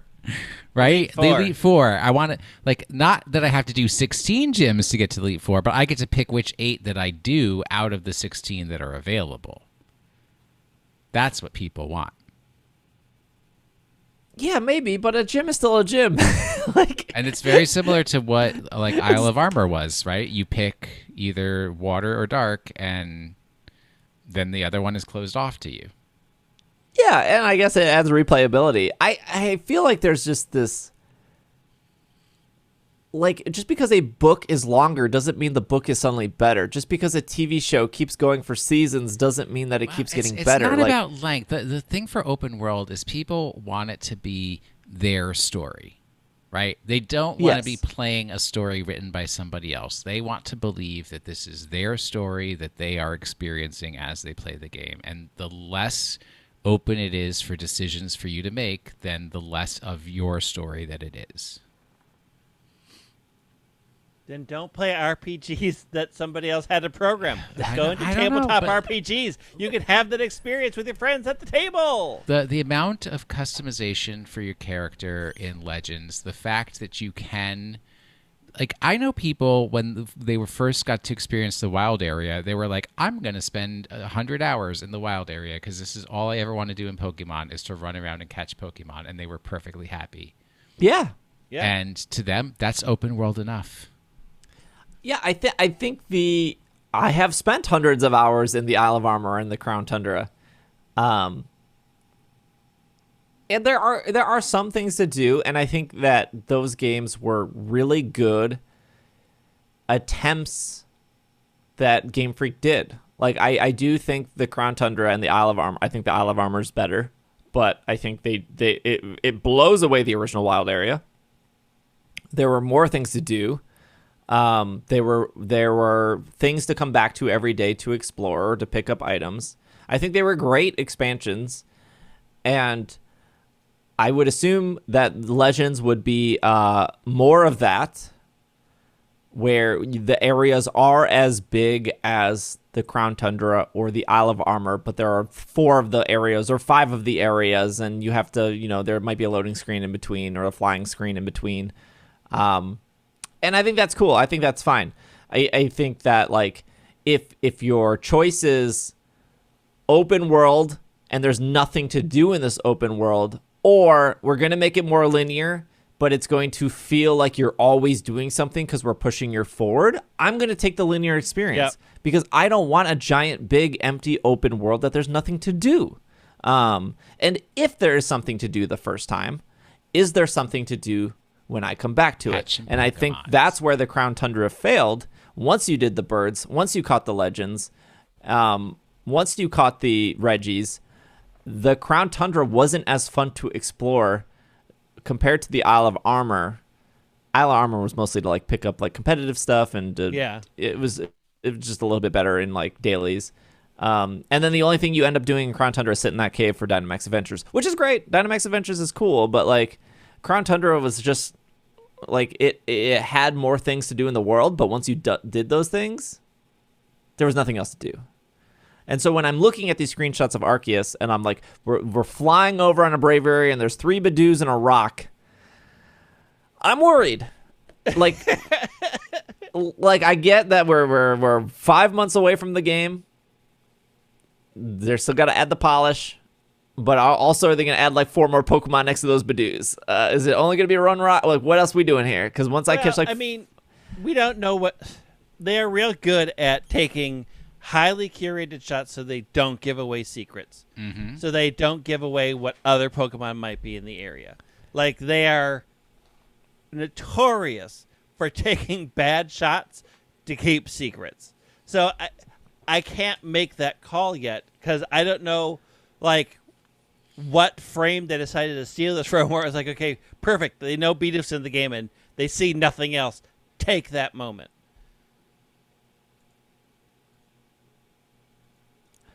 I am excited for these games. I am very excited for these games. Yes. But I agreed. think the concern that I bring to this show every week is it's very hard to mess up Diamond and Pearl. Like, they're remaking a game they've that, already messed up Diamond and Pearl. Yeah. Th- what, this- the Chibis? No. There's no online poffin making. Yeah. I have to make my that poffins is- on my own. That is unacceptable. I'm out. I'm done. Not lost interest. Like, I feel like a core game, you go to 8 gyms, you battle the Elite Four, you catch some Pokemon.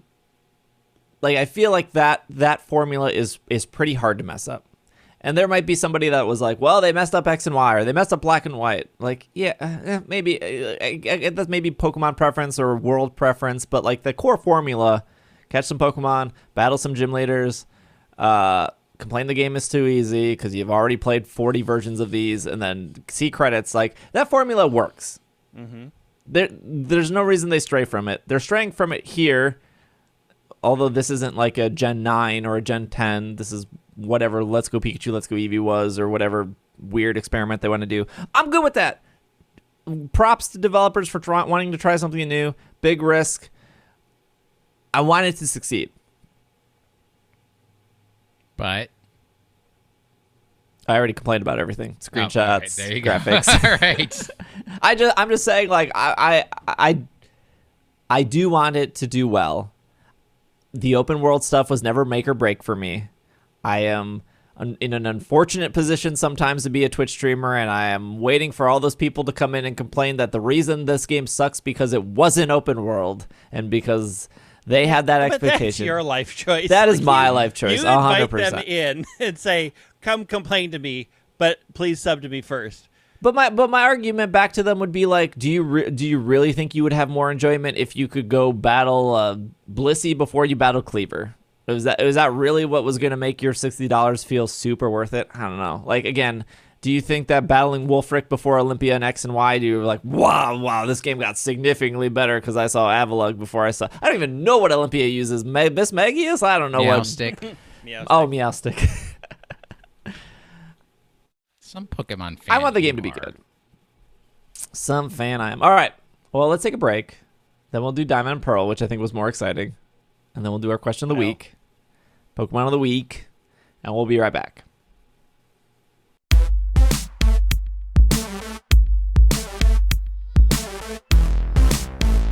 Dynamax.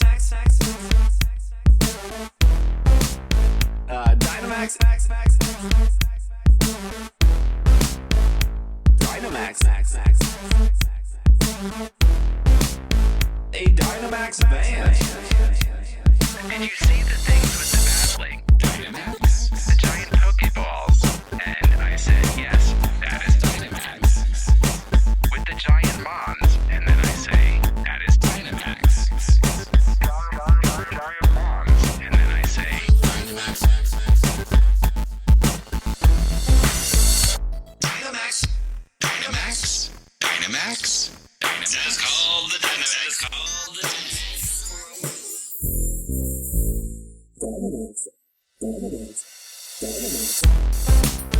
A Dynamax band.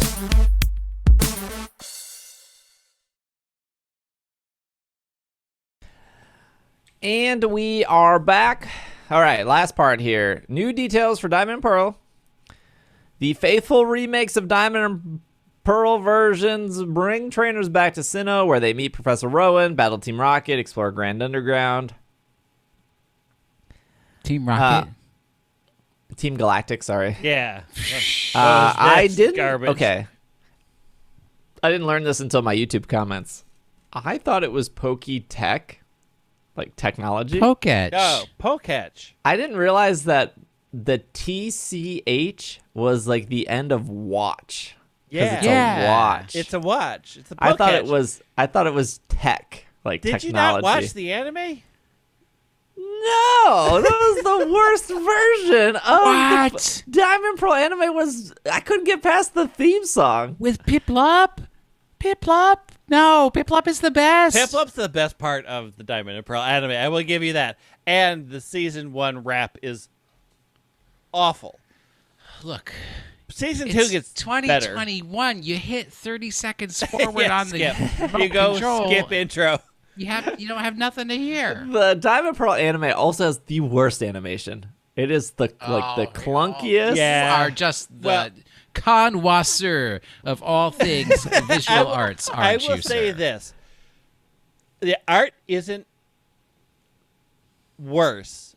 What makes it bad is they recycle entire scenes and entire frames over and over and This over is again. actually traditional Japanese animation because no, I'm not kidding. Because when they first started doing animation in Japan, they had very limited supplies, Right. so they developed a technique where they would use still frames and move the camera, or they would reuse the backgrounds and everything like that. Yeah, so it's that's just very really obvious in a lot of the anime episodes. Well, there was it was like Indigo League, Orange Islands, and then Johto Journeys or whatever. Johto Journeys. Yeah. All like of that was Or like the same Pokemon company. Johto. Yeah. And then the Pokemon company was like, we want to do this cheaper. And Yep. then it did cheaper. They did. Cheaper was very apparent when you see some of those seasons. All right. So is so it's supposed to be Pokewatch, Pokeach. How do you say it? Poketch, Poketch. That's a bad Poketch. name. like Etch a Yeah, Sketch. it's like, yeah. The Poketch. Poketch is a handy gadget for players to receive on their in-game journey that's loaded up with various apps. This all-purpose tool has apps for all sorts of situations, like the dowsing machine, which can be used to locate hidden items. The Poketch will also allow players to call wild Pokemon to help them out, to use hidden moves like cut, chop, to chop down trees, and rock climb to scale cliffs. Now this... I was so excited when the trailer happened and they didn't tweet out anything and the press release wasn't out and people were losing their minds about HMs being back. Yes. That was a glorious Can we 5 minutes. Can we PSA for a minute because there's actually a lot of people who miss this.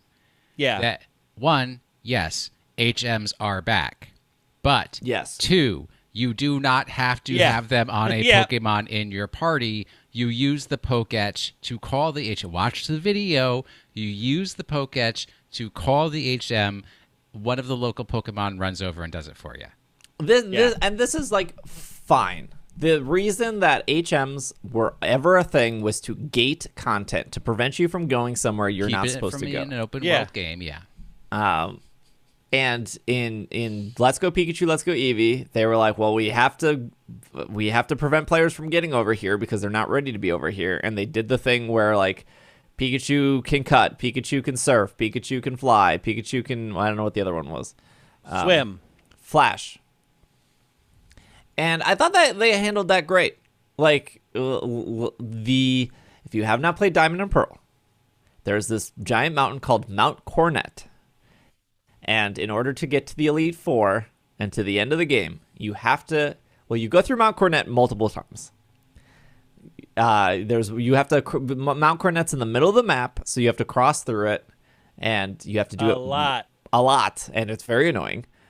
Spoiler, there's a bunch of Geodudes and Zubats in that cave. I want to just remind everyone that Diamond and Pearl were the 4th generation games, and Generation 1, Zubat Geodude. Generation 2, Zubat Geodude. Generation 3, Zubat Geodude. Sometimes you get a little Makahita in there, mix it up a little bit, but Zubat Geodude. Generation 4, we're still doing Zubat Geodude. I want to put that out there. Generation 5 had a Zubat cave.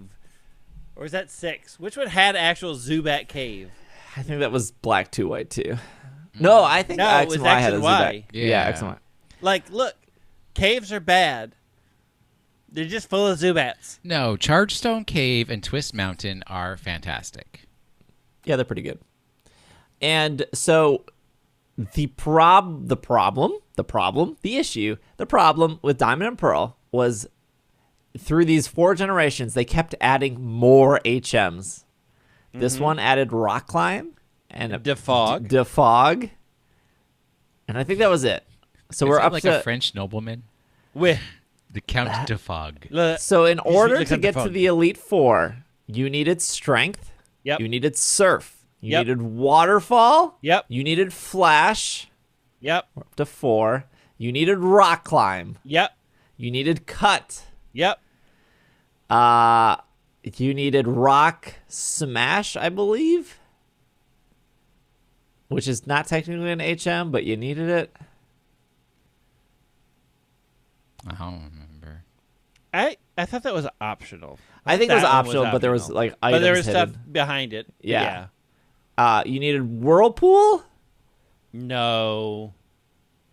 You needed Defog. I don't think you needed Defog either. You didn't. Well, you didn't. You At some point never in the game, you had to needed have- Defog. You never need Flash, and you never need Defog. No. There's a point where you're trying to go a certain area. You have to defog it. What like You don't one time. have to. You can. You You don't can have walk to. through it. It's You just can harder. walk It's north- It's the same thing with Psyduck. Flash. It's the same thing. Like you Yeah. don't need Flash or Defog, but it makes it easier. Yeah.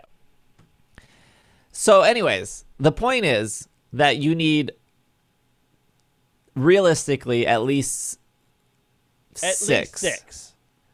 Bare minimum 6. So if you and a lot like Rock Climb and Strength, they're both normal type moves. I mean, Rock Climb can flinch, so you would want it like on a faster Pokemon to flinch, but Strength doesn't. I mean, Strength's a fine move; it's not awful. But like, That's normal. The Cut's normal. So some players would take like a B barrel and they would do 4 on that. Okay, so now you don't have a party member because B barrel is taking up the party slot, and Yep. you still need 3 more. So where are you gonna put that? Distribute, sprinkle a little here, a little there. It's just such an awful experience to go through and have that many. Like even it was- even going it was through a lot. Gold and Silver, I was like, I have one Yeah. water Pokemon on my team. I don't want to teach it Whirlpool, Waterfall, and Surf. Like, but I don't want more than one water Pokemon. Like, what am I? What? But you're It's complaining bad. about something that's not an issue any longer. It's not an I know. issue. But this was the biggest issue in Diamond and Pearl. One of the biggest issues. Was, yes. No Yeah, longer an issue. and they fixed it, and I think they fixed it in a very Yes. nice way. Yes. Yes. It's very similar to Alola. Yeah. I'm very happy with this. Was kind of like the make or break for me was this HM stuff, and they did it. Want to remind people they didn't do this for Omega Ruby Alpha Sapphire, and it was annoying. Was it not, Greg? It was annoying. It was fine. You got to fly around in a Latias. That was cool. That was amazing. That was like 6 gyms later, though. You got a million people who helped you teleport throughout the world. It was Hoopa? amazing. Hoopa. You are just a hater, 1,000%. You Look. just hate things because you are an unhappy individual who cannot find joy in your own life, so you take it out on innocent, really great games. Omega Ruby Alpha Sapphire had to sing Great. for Let's Go Pikachu and Diamond and Pearl to swim. Just because you didn't like it because of your weird criteria does not mean it's the best. Not the best game in HMs the series. Are bad. Yeah. They should have ended after. They should have ended with Gen 3. And they only doubled down. Yeah. I mean, HMs are bad, but they lasted for a very, very long time. Way too long. Way too long. How many Poketch? How many Poketch things are there? Like 52, 48, something like that. There are Apps? Yeah. There's a lot. What? There's like 30. No, there has to be more than 40 because you can unlock. So some are optional. You had to like talk to people to Yeah. unlock them. But I don't think there's more than 30. Have fun with Pokemon in Amidity Square. Amidity Square is in Hearthome City, a relaxing place where trainers can spend time with their Pokemon. They'll be able to walk up with 6 Pokemon at a time, so long as among the list of Pokemon are permitted in the park. While in Amidity Square, players can also adjust the camera angle and zoom level to take commemorative photos and videos of their Pokemon. Photos can be taken by using the Nintendo Switch capture button. And look, this is not a feature. You're just using what's built into the Switch to be Look. like, we have photo mode. It's Amity Park. Amity Park is the most controversial. Mm-hmm. Who are you Yeah. to tell me which Pokemon are cute enough to be in your park? sir. It's true. I true. pay the same taxes as you. There I agree. are Thank you. 25 Civil services are for all Pokemon. available apps in the Pokétch. Okay. 50. 7 out of 10 game. Not enough apps. Too few apps. Yeah, the gatekeeping of what's cute, that was truly the worst part of Diamond, Pearl, and Platinum. It looks like that this was not the same as Sword and Shield, but you gather 6 Pokemon around, you stir some pot, you throw some whatever in the pot, and you have a curry or whatever. Which I used to be able to do with my friends. Yep. But now I can't do that with now. my friends anymore. Some faithful reproduction. This is now we're pointed out the real flaws. I like how I was mad about Arceus and you two are mad about Diamond and Pearl. Make some poffins. Pokemon can snack and raise Pokemon conditions such as coolness or cuteness by raising their conditions. Players can get a higher score during the visual evaluation of the Super Contest shows in Diamond and Pearl. It was only possible to make poffins in the Poffin House, but now players can make them in Amity Square as well. Amity Square. The HM thing was big. Yep. Yes. And I will never forget Atrocious Jake and his chat for me doing a service by mentioning, while they were all upset about HMs, the reality, and they all yelled at me for spoilers, and I said, it's not a spoiler when they put it in the press release Yeah. on Twitter. And yet they came for my throat, and I said, fine, goodbye, and I've written them off forever. That's Good. fair. That's Now fair. you're Rude. taking that Will Anderson tact. Yeah. Rude. I mean, people avoid news for days until this show comes out because they don't want to be spoiled. But just to point out the ridiculous, you know that there's HMs in the game because you watched the video, and the video clearly shows them calling the HMs from the Pokétch. Right. Yes. Where's But the spoiler? The spoiler was they thought you had to still have it in your box or in your party, and it was just a faster way So of you accessing clarified you didn't spoil. it. Correct. It was a terrible morning. I'm having flashbacks. This is Pokemon just- fans are literally the worst human beings ever. Yes, that's why we do this podcast. Yep. Yes. Did you not hear the part about Arceus Legends and people thinking it was open world? I'm not going back to that. We are past that. That is. Did you remember the Oreo part of this podcast? Did you Yes. remember the $40 skin part of this podcast? If anything, we have come full circle in what this show has become. What I will say, as the designer in me, I hate that the Pokétch is jammed in the corner exactly. Yeah. Usually when things pop out, it has I don't know how to say it to non-design people. There's a margin, it kind of floats and it slides over. It just being jammed in the corner seems very not done. So I hope it's actually not done and it looks better when it pops out. I get that there's not 2 screens and it has to pop over, whatever. But it's only when you call it up, right? It's not there all. No, the it's time. not permanently. Yeah, it's not Right. permanently there. It's fine. The Game Freak and whatever they're usually really good at the menus in Sword and Shield are great. The menus in Legends look awesome. This Pokétch in the corner just looks really out of place. So I hope that's not final. But Maybe you I can don't- move it around through options, ooh yeah, maybe you can put it where you want. That'd be cool. right in the middle, so it blocks everything that I'm looking at. We still don't know about the GB Global Trading Yeah. GTS. We got that. The global trading station. Yeah, we still don't know what the GTS is doing because it's in They've- Pokemon Home. So They've said that it will all happen in the Union Room. yeah. So So what is that building? Offices now? This is what technology does. Maybe that building is dedicated to making the cell phones, and then Hoopas at the The top, Hoopas. They have and a they're Hoopa on throwing top the cell to phones throw through as they're making Throw them. another Arceus back into the past. It won't work because they don't have electricity or cell towers or satellites or anything else because it's 16 something. Just throw the copper wire through them. They'll figure it out. Give them a circuitry, they'll be good. Yeah, both of these trailers were like, they were just like, here are some things to do in the game. Enjoy. I mean, I think both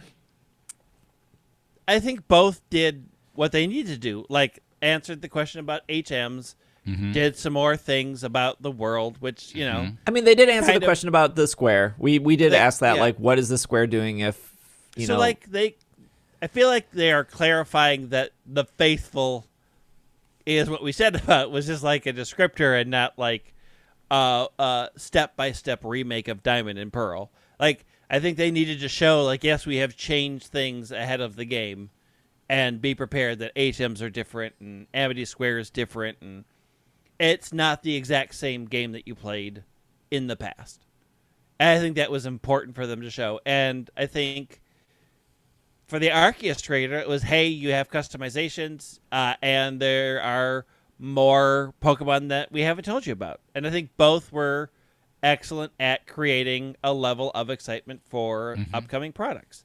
They did exactly what they needed to do. Did we ever talk about how... I don't know if there's any English press that officially verified this, but I want to say it was like Spanish or something that said that it's only the up to Gen 4 Pokemon for Diamond and Pearl. Like, there's nothing. I saw that somewhere. Yeah, I saw that somewhere too, but I don't remember the source, so I don't want to fully say. But it was like pretty much, yeah, this is only no Gen 5, no Gen 6, no Gen 7, no Gen 8. This is the faithful part of the. Which is but okay. we got time to worry about that later. I mean, that's the way the Let's Go games were. That's true. That's true. I mean, those were the expectations they set with Let's Go and Sword and Shield. And there are still people out there being like, they're going to add the rest of the Pokemon to Sword and Shield. I think that ship has sailed. Yeah, when it's available on Steam and you can create your own mods for it, correct. Yeah. I was talking with some people about this yesterday, though, of like, you know, we were talking about League of Legends and how there's, like 200 champions in League of Legends. And as like somebody who was like, maybe I should get into League. Where do you start? Like, what legend do you pick? Or buy or unlock, or like, how do you get into that? And unfortunately, because you said those words now on this program, you will literally get 1,000 tweets. No, I don't. People who are going to tell actually you, get into the league, thinking you actually cared. But with something like competitive Pokemon, if you have 800 Pokemon versus 400 Pokemon, I know some people are like, well, those other 400 Pokemon really weren't meta, but there's still a expectation of like, there's a lot here. Where do I start? Where do I go? And I don't think it's fair to be like, okay, well, watch these 17 YouTube videos and then go to this website and like then come back and then, you know, watch these 3 World Championship things. They're 5 hours long each, but then you'll really like. I just don't think that's fair to tell a player. Like, there are some players that really want to get into something competitive, whether it's League or Apex or Call of Duty or like. But there has to be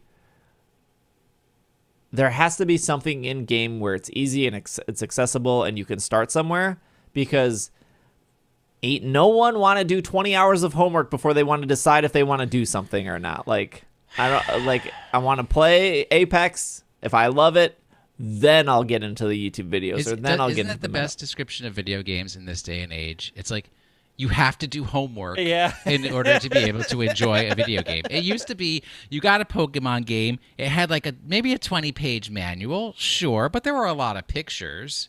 But when you read that manual, you knew how to play Pokemon. Now you don't even get a manual, and the games are so daggone complex that you've got to perform some sort of arcane ritual just to understand which menu to go to get to the thing that you want. Yeah, so like for Sword and Shield, you know, you cut half the Pokemon, you get rid of 90 garbage. Like, most people can't even remember what moves they got rid of. They got rid of like 90 moves. I can only think of one, which is Hidden Power. Like, I can't think Hidden Power and Return. I'm not so much, man. No, Toxic is still there. It's just not every Pokemon has it. Yeah, that's rude. Every Pokemon has the right to be toxic. Anyways, question of the week. All right, hold on. Ooh, he's got to wet his whistle. Yep. Question of the week sent to us from our fans.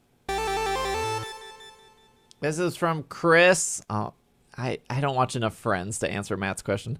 I've seen every episode of Friends. I've seen every episode of Friends, but what did Chris have to say? Chris says, what is the spookiest non-ghost type Pokemon? Gigalith. Mawile. I mean, honestly, it's Geodude, Mawile the is original got moving way rock. too many mouths, and when it mega evolves, it's got way too many mouths beyond. Mawile is a cutie. Mawile is It's terrifying. Used to be on my competitive VGC team and used to do fantastic work for me. You will not malign my Mawile. Grimmsnarl is also quite terrifying. True. Yeah, that's not ghost. Grimmsnar's a good one. Yeah. What about Weeping Bell? I mean, Weeping Bell is... It'll eat you alive. It would dissolve your bones. Okay, can you guys quickly do the Friends question from Matt? If sitcom Friends had a cast swapped with Pokemon, which Pokemon would play each character? Oh, good lord. See, it's- Gardevoir would be Rachel. Indeedee would be Monica. I don't know these people. We need somebody with like some amount of music for Phoebe, but not a lot. Yeah, of but like music. Spacey. I feel like Phoebe Like would Meowstic? be a Slowpoke. Kind of, yeah. Kinda like a Meowstic or a Slowpoke. Now, Meowstic's too intelligent. What about Psyduck? Could be Psyduck for Phoebe. Chandler has He's got the snark. sarcastic. Yeah. Yeah, I could see Grimmsnarl, or what's the Impidimp? But what's the one after? Morgrim. Morgrim for Chandler, because Chandler doesn't fully evolve in that series at all. Then Joey's super cute and strong. But also not intelligent. Yeah, So he's a Machamp. Machamp, yeah. And then, look, which is the worst fossil? No. Credilli for Ross. Timber. Joey's Oh, a yeah, Timber. Timber. He's a Timber, but yeah, Credilli for Ross, because Ross is the worst character. Yes. And he's into dinosaurs, so he picks the Yes. worst one. Yes. Okay. I only know Phoebe from Friends. From YouTube, if you are watching on YouTube, feel free to like, comment, subscribe, share, all that stuff. Thank you for watching on YouTube. But if you want, and we'll have the question of the week for next week. We're going to do James this week. They say, hey, Steve, Greg, and Will, big fan of the podcast. Thanks for all you do. I'm about to be a dad in February. What would Big you say is the mistake. most important thing for... Jeez. What would you say is the most important thing for me to pass down onto the next generation of Pokemon fans? Be happy with what you... This is life advice. Be happy with what you get. Yeah. Enjoy Stop. the games for what they are. Don't expect them to be Don't something believe that your they're own not.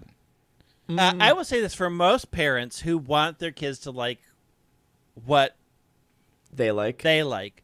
Don't force it on them. Just keep having it being a big part of your life, because kids want to be included on your life. So if you invite them in on your journey, they're a lot more willing to join and like the thing that you like than is like, oh, I'm going to force this on you and put all these things into your head. Like, continue being unashamed of your love of Pokemon, and your kid will want to be a part of that with you. As somebody who read a lot of children's books in the last month to children, Ugh. get those Pokemon child books. Those like And they're very good. They're super good. Like I bought them just because I was like, well, maybe one day I'll have kids and they're not going to be available forever, right? Like books, they make some money and then they don't make True. any more. That's not true. Yeah, that's not true. If it's only sold on Pokemon Center, I feel like it technically they put it on Amazon too, but they did sell out at one point. I think they restocked. But I went through those books and they're really well made. They're really cute. They're like thick. There's like a lot of pages. Get those kids books. They're awesome. They're like They're on Amazon. They should be back in stock in Pokemon Center. Just there's 4 of them. Get all 4. They're really great. But, there's colors, there's shapes. yeah. I finally learned what a triangle was last week. It was awesome. There's Good job. Letters, and I think there's numbers. But also, like, pass down for your kids. Like, everything that you like, let them know. Like, I know a lot of parents, like my parents, a lot of people from our generation, like their parents really, they kept their lives very separate and their interests very separate. And so kids just want to spend time with you and like the things that you like. So just always be true about, like, if you are a huge Pokemon fan, just keep being a big Pokemon fan. And also accept the fact if your children don't take it. Take to it, Yeah. right? Like, I'm sorry that your kid is a star baseball player and just never enjoyed Pokemon. How unfortunate and sad for you. Go to the kids' baseball games and let them enjoy the things that they enjoy. Play your Switch while they're doing whatever they do out there. Exactly. Spinning in a circle. Will, Pokemon of the week. All right, last week's Pokemon, its name was Brian. It's Wait, it's one of only 2 mammalian species to be featured for a type that has not had any fish at all. And I got the idea because I got an Eviolite from breeder Elena in Ballinlee for defeating her Dottler, which is a Pokemon. It's I already did it. Say your bad choice. Dottler. Yeah. Exactly, yes. It's Brion. Brion, how could I? Made it any. I threw him a curveball by just not throwing a curveball. Brion's cool. Is it Brione? Brione? No, it's Just Brion. Let's say they said the That's E. why the famous French aristocrat Gilbert de Brion. Based on sea lion and performers as Japanese idols, ballerinas, circus clowns. Those 3 have nothing in common. Yeah, that's a But wild they all intersection. wear frilly things, I guess. Tutus. See, Will knew that they were going to put Poplio, Litten, Rowlet in raids. Yeah. We tried to warn you. The suspense. There's no trivia here. This is There's it. nothing. It's a middle evolution and they forget about it all the time. Good shuffle. Good Pokemon Rumble Rush one. Look at that model. Pretty good. Yeah, it's decent. Shiny is excellent. Yeah, good shiny. What about next week? Oh, Will said he man. made it hard this week. Yeah. That I'm already checked out. You got to check in because you got to listen to all the words. Except that's never true. It's always all the words, but the real one's the last 5 Okay, lines. so this is even worse because it's very, very short. It's called 5 Even Less Relevant Facts. Number 1, I just got back from the gym where I was pumping iron. No other exercises, just pumping iron. Number 2, George Jetson's employer, Mr. Spacely, made sprockets. His primary competitor was Mr. Cogswell, who made cogs. Number 3, the Roman god Janus protected doorways. Number 4, in German, one word can mean sound, tone, musical tone, note, or timbre. Number 5, reciprocating motion, up and down or in and out, can be converted to rotary motion. There you go. There's your 5 even less relevant facts. I feel like I think I know it.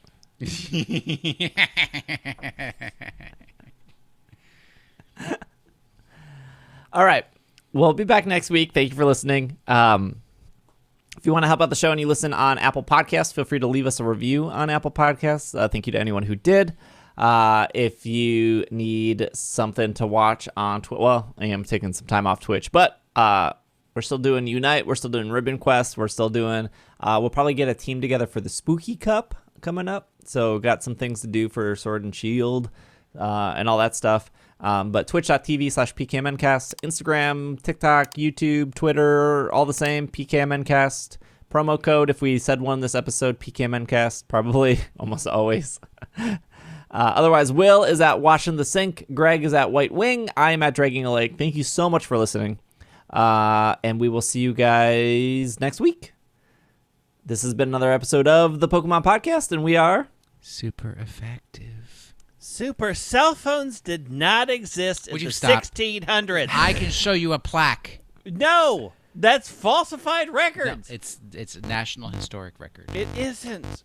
You're wearing Georgetown. How do they let you spout such anti-educational stuff? I saw the plaque.